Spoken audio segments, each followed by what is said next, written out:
पुढची बातमी पाहूयात। रवींद्र धंगेकरांकडून आरोपांची मालिका अजूनही सुरूच आहे।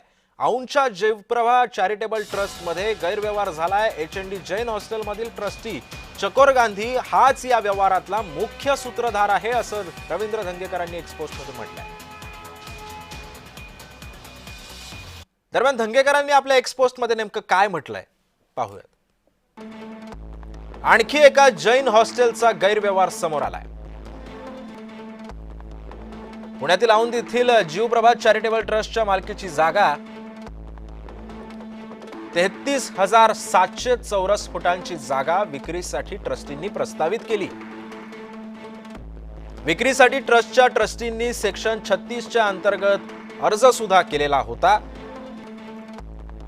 पुण्यातील चॅरिटी कमिशनर कार्यालयामध्ये मागील मे महिन्यामध्ये अर्ज दाखल केला। या प्रकरणी सुनावणी सुरू आहे। एचएनडी जैन हॉस्टेलमधील ट्रस्टी चकोर गांधी हाच ट्रस्टी या व्यवहारामध्ये मुख्य सूत्रधार आहे।